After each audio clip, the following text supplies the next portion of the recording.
Hi అండి అందరికీ. కొబ్బరి రైసు ఎలా చేయాలో ఈ వీడియోలో చూద్దాం. కొబ్బరి పాలతో రైస్ చేసుకుంటే చాలా టేస్ట్గా ఉంటుంది. ముందుగా ఒక గిన్నె తీసుకోండి. ఒక గ్లాసుడు రైస్ తీసుకోవాలి. కొద్దిగా వాటర్ వేసి 2 సార్లు కడిగి మళ్ళీ కొద్దిగా వాటర్ వేసి నానబెట్టుకోవాలి ఒక అరగంట సేపు. ముందుగానే కొబ్బరి ముక్కలు కట్ చేసుకుని మిక్సీ బౌల్లో వేసుకుని కొద్దిగా వాటర్ వేసుకుని మిక్సీ పట్టుకోవాలి మెత్తగాను. ఒక గిన్నె తీసుకుని ఆ గిన్నె మీద స్ట్రైనర్ పెట్టి మిక్సీ పట్టుకున్న కొబ్బరి పాలు అందులో వేసుకోండి. పొట్టు రానివ్వకుండా పాలు మట్టిగా తీసుకోవాలి. పాలు బాగా చిక్కగా ఉన్నాయి కాబట్టి కొద్దిగా వాటర్ వేసుకున్నాను. స్టవ్ ఆన్ చేసి స్టవ్ మీద కుక్కర్ పెట్టుకోవాలి. తగినంత ఆయిల్ వేసుకోండి. ఒక 5 లవంగాలు, 4 యాలక్కాయలు, దాచిన చెక్క ముక్కలు 2 కాసేపు ఫ్రై చేసుకోండి. కొబ్బరి రైస్లో అల్లం వెల్లుల్లిపాయ పేస్టు వేయకూడదు. యాలక్కాయలు, లవంగాలు, దాచిన చెక్కే వేయాలి.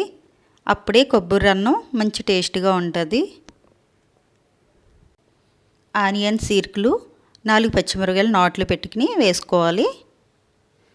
అవి కూడా కాసేపు ఫ్రై చేసుకోండి. కొద్దిగా జీడిపప్పు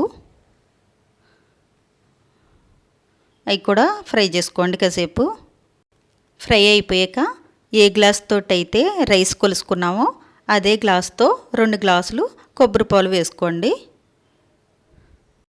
అరగంటే రైస్ నానబెట్టుకున్నాం కాబట్టి 2 గ్లాసులు కొబ్బరి పాలు వేసేసుకోవాలి. మీరు ఎక్కువసేపు నానబెట్టుకుంటే ఇంకొంచెం పాలు తగ్గించుకుని వేసుకోండి. తగినంత ఉప్పు వేసుకోండి. ఈ విధంగా కొబ్బరి రైస్ చేశారంటే చాలా టేస్ట్గా ఉంటుంది. కమ్మగా ఉండి చాలా ఇష్టంగా తింటారు. ఈ విధంగా ఒకసారి ట్రై చేయండి మీరు కూడా.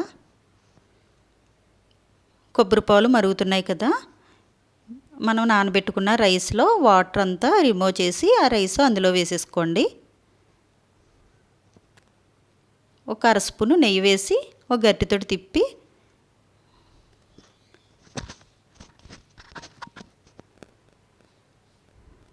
కుక్కర్ మూత పెట్టేసుకుని విజిల్ పెట్టేసుకోండి.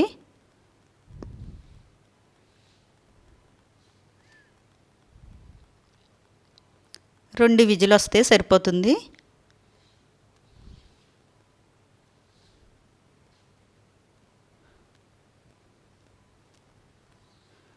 రెండు విజిలు అయిపోయాక మనం మూత తీసి చూద్దాం.